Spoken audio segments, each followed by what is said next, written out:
Hey guys, it's me KSMR here, and today I'm going to be reading a Tsukishima Kei ex-listener. This one is titled Wish I Were Better, and yeah, without further ado, let's get right on into the video. You saw him as the moon, so elegant and stunning to look up. Whenever you're near him, you feel the weight of the world disappear within thin air, like it didn't exist anymore. It's just you and him. Like the moon, he's always so quiet but admirable. It brings out this sense of comfort, a steaming mug on a window or a rainy afternoon with classical music in the background. Yet, like the moon, you could only look at him from afar, and like the moon, many were drawn to him. Are you finally going to do it today, YN? Yamaguchi asked you as you handed him a water bottle. You sat down on the grass, basking underneath the warmth of the sun while the cool breeze passed by your skin. Yamaguchi sat down beside you, drinking the content of the bottle that you had just handed him as your eyes flickered to a certain person. Tsukishima stood beside Nishinoya as a smaller male was blabbering about something that you couldn't quite make out. Sweat was trickling down his neck as his sharp eyes bored into the ground. You huff. I don't think today's a day, Tadashi. Maybe tomorrow? A groan escapes Yamaguchi's mouth as he propped his hands behind him, leaning back with a defeated look upon his face. You said that yesterday, YN. Listen. He perks up, determination written across his shining eyes. You've been in love with Suki since, well, forever. Why are you backing down now? It's not like he's gonna punch you in the face if you confess to him. You bit your lower lip, looking at Tsukishima. You remember the first time you saw him. 3 months ago before training camp, within the gymnasium. He stood with his back facing you as you walked in, a stack of papers within your hands. You were trying to find Takeda-sensei, but you found him instead.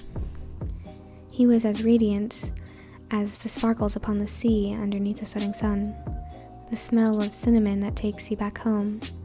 You remember him looking back at you, his crystal clear eyes staring deep into yours as he asked you what you had needed. Looking back at it, it only made you smile. You sat beside Yamaguchi, closing your eyes as the warmth of the sun bounces off of your skin, giving clarity on how soft it glows, on how soft it is as it glows. You knew what you wanted, needed. It was him, Tsukishima Kei. As the day rolled by, the sunset painting the sky in orange and peaches, with flocks of birds flying through. All you could think about was Tsukishima. You passed Yamaguchi, the last remaining water bottle sitting on the bench, fixing up the equipment that they had used for the day. Have you seen Tsukishima? You asked, wiping your forehead with the back of your hand. Yamaguchi grinned. Oh? Are you gonna do it? A blush erupted on your cheeks, going up all the way to your ears. You throw a water bottle at his head. Unfortunately, he dodged it just in time. He chuckled, walking over to pick up the water bottle. Shut up, Tadashi. His phone is with me, so I need to return it to him. Yeah, sure. He used the end of the water bottle. He hit you softly in your head. He's in the third gym with the captains in Akashi. Before going, you helped out the other managers clean up with Yamaguchi and Sugawara. You excuse yourself out, telling them that you'll see them at dinner. As you walk through the corridors, the sun is already out, and the moon slowly rising with stars glittered across the sky. The sound of your footsteps echoing through your ears as your heart pounds in your chest. You swallowed the lump in your throat, biting your lower lip as you entered the gym. The door was barely opened, the light peeking through as you had stepped onto the stairs. Tsukishima was right behind this door, clueless to your repressed feelings towards him.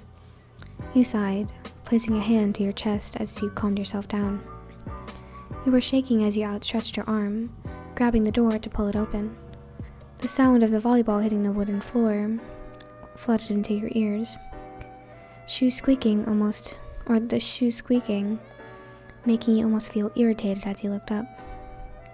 Tsukishima was there, sitting on the other side of the gym with his back pressed against the wall and his glasses resting on top of his head. He smiled, stepping inside, but then another figure walks towards him. Tsukishima looks up to him, the irritated look on his face slowly turning into a soft smile and love-struck eyes as he recognizes the figure. The captain. He probably said something to him, probably a greeting, and Kuro sat down beside him, pecking his cheek. Oh my god, oh no. Your heart sinks in your stomach. Wayan-chan, Hinata calls out to you, catching Tsukishima's attention as he heard your name. Yet, despite Hinata's warmth coming closer to you, you felt nothing. Numbness. You felt numb as your hand slowly reached inside of your pocket. Tsukishima watched you standing there, motionless. Hinata's beside you, a big smile on his lips, but all you ever do is push the phone inside of his hands. Wayan-chan? What's wrong? What is this? Hinata asked, genuinely concerned. You could tell, but you couldn't tell him right now. You needed to be alone. You looked up to him, your eyes glossy, your glossy eyes were instantly noticed by Tsukishima, even when he was far away. You forced out a smile. That's Tsukishima's phone. Can you give that to him? Wayan-chan? Your heart clenched even more as tears pooled in the corner of your eyes. Please, I need to go help with dinner, and you frantically waved your hands to distract him from the tears that were coming crashing down. Your chest felt empty as you were lightheaded. You felt like you were about to pass out. Here, Akashi pulled you out, Bokuto following you from behind. Bokuto signaling to Hinata to continue training, and the smaller boy walked away. Are you okay? Akashi asked as soon as you three had walked away from the gym. They sat down on the stairs in one of the main gymnasiums that everyone had been training in. The moon shines on your face, showing off your saddened features as Akashi rubbed your shoulders to calm you down. I need to talk to Tadashi, you muttered out, your breathing unsteady and ragged. Akashi looked up to Bokuto, and he was off to find Yamaguchi. You don't have to talk to me if you're uncomfortable. Teardrops down your legs. Akashi was trying his best to wipe them away while comforting you. But I'm here to listen to whatever you have to say, Wayan. You sobbed, burying your face into your chest.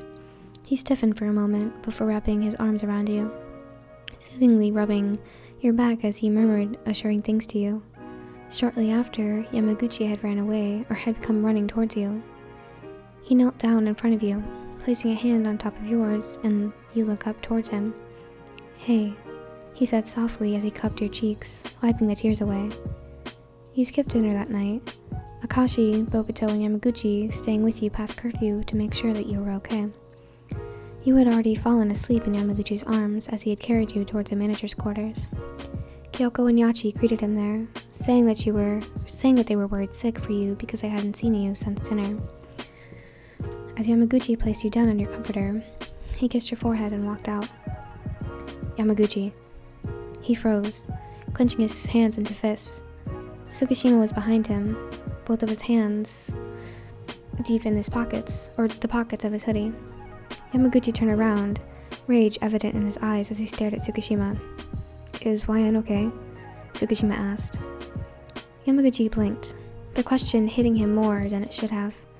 A humorless laugh left his mouth, bitterness filling within it. I don't know, Tsuki, he growled, clenching his jaws. It's best if you stay away from her.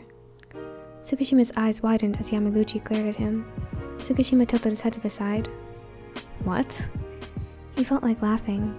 The three of you had been friends together for as long as he could remember, and now Yamaguchi was telling him to stay away from you? Yamaguchi smiled at him. I said what I said, Tsukishima. And who are you to say that to me? Are you related to her? 'Cause I can see her whenever I want, and... Yamaguchi stomped his foot on the floor. That's not the fucking point. She's hurt, and she's hurting because of you. Silence. None of them dared to say a word after Yamaguchi had blurted that out. Even in the moment of tranquility, Yamaguchi was still seething with rage towards Tsukishima. The pale moonlight evident on his skin with a puzzled expression painted on his soft face. Leave her alone. The rage slowly died down within his veins as Yamaguchi straightened out his shirt.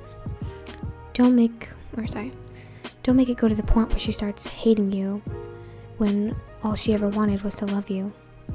Yamaguchi's footsteps slowly dying down as he walked further and further into the hallway, his figure becoming fainter. Tsukishima leaned against the wall, pulling his glasses off to rub his face.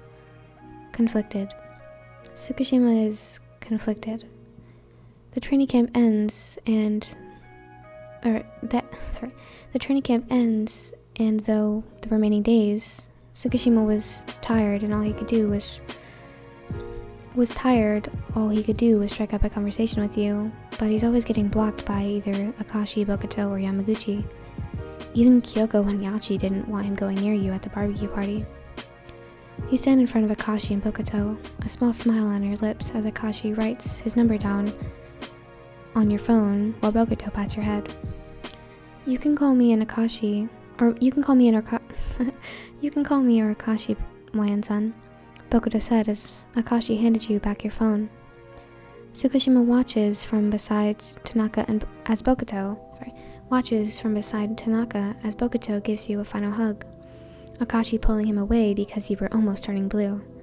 You laughed, not the one he was used to hearing, but his heart fluttered as it rushed through his ears. See you around, Kei. Kuro winked at him as the captain passed him by, his thumb and pinky up as he pressed it at the side of his face. Call me. Takeda-sensei, coach. Tsukishima pulled his gaze away from Kuro, landing on your bowing figure at the advertisers. I can't come back home on this ride because I have to meet a relative here. Tsukishima furrowed his eyebrows. Oh, is that so, Ryan? We can drop you off where... You waved your hands submissively, a small blush on your face. No, please, I don't want to hassle you and the boys to do anything more. I'm meeting my dad in about 5 minutes. You assured Takeda. He nodded. Well, see you soon, Ryan. Stay safe. He bowed to you as you did the same. The boys filled the bus. Nishinoya insisting on staying with you, but Tanaka was already pulling him inside of the bus. Yamaguchi hugged you. His hug lingered for a few more seconds before he pulled away.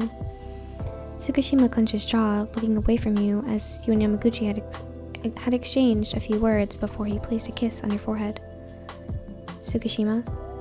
Your voice was soft, sending chills on his spine as he looked at you. Your eyes, the ones filled with such enthusiasm whenever you would talk to him, were now dull, lifeless almost. Here, you said, opening your bag as he pulled out a neatly folded violet jacket. His heart dropped. Thank you. He placed it onto his hands. The jacket was soft and smelled like you. Exactly like you, and everything seemed so heavy on Tsukishima's shoulders. He gave you this jacket a month ago, and now you were giving it back to him? As he looked up, hoping to see your smile again, hoping to hear you laugh while jokingly saying, Cheer up, it's mine again. But as he stared into your eyes, he just felt like crying. All the hope he had was drained from him as you shot him a forced smile before walking away from him. There was no laughter shared this time, no lighthearted insults or playful punches. This was your final goodbye. Time skip. Tsukishima punched the door open, hissing at the bright lights. Tsuki! Yamaguchi exclaimed, a wide smile on his lips as he walked towards his best friend. Tsukishima nodded at him as Yamaguchi led him towards the living room. He was greeted by familiar faces of his former teammates in high school. As Tanaka passed him a red cup filled with probably spiked fruit punch, you entered the room. Your smile, the one that he had missed so much, lit up the room. After you had parted ways with them at Tokyo, you'd moved out of the country with your parents. You missed them achieving all their goals, and most importantly, Tsukishima had missed you. Hey guys, you greeted them, waving as you would walk towards the stairs. Tsukishima stared at you for a moment. Were you always this pretty? For a moment, he thought the world slowed down, and all he could see was your warm figure. Your hair was longer, and your smile was wider. You looked like an angel. So, what's this about? Sugawara asked, taking a sip of his cup as Yamaguchi stood beside you, shooting you a reassuring look before you breathed out, smiling widely as you held your hand out. I'm gonna be a Yamaguchi. Tsukishima could only laugh as the pain from years ago came back. While everyone was busy congratulating you and your soon-to-be husband, all he could do was stand still, watching the joy in your eyes as you hugged Kyoko tightly while she explained how happy she was. He chuckled to himself, turning away as the tears welled up in his eyes. He forced himself to hug you, putting a mask up as you smiled at him. He forced himself to feel happy. He needed to feel happy for you. He feels like he's sinking even more as he watched you from afar. Yamaguchi's arm draped over your shoulder. He drinks the last of the remaining content of his cup before sighing. He wished he could turn back time and be better for you. Oh, how he wished he was better. Oh, pain. Ouch, guys. That was painful. Oh, it was that one where he's like, "Are you always this pretty?" Stop. That was painful. Low-key, from the way that Yamaguchi was interacting with us, I had a feeling that he had a crush on me, but I didn't know that I would actually get with him. That was painful. So he had like a booty call with Kuro, and I thought he was like dating him or something. Ooh, I mean, if I thought he was dating Kuro, you know I'd be heartbroken because I'm in love with him and that would be painful. But like, bro, they didn't have to do me like that, guys. That was messed up. If you guys enjoyed, I'm sorry for the angst, especially for Tsukishima because I love him so much. But ouch. As soon as it said like Kuro pecked him, I was like, because I like the ship. All right, don't judge me. The ship is cute. If you get past all the over sexualization, but they do that for a lot of ships. But anyways, it's a cute ship, so I don't know why people hate on it. I hope you guys enjoyed that angst, and I will be hitting you with another angst. Sorry. You guys can go watch some of my fluff videos because I have plenty of them, but it's gonna be angst today, guys. Sorry. And also my birthday's coming up soon, so I'm excited. Anyways, hope you guys enjoyed, and if you did, make sure to subscribe and tap the notification bell so you're notified every single time I post a video. Thank you guys for watching. It was 7 for today, and I'll see you guys in the next video. Bye.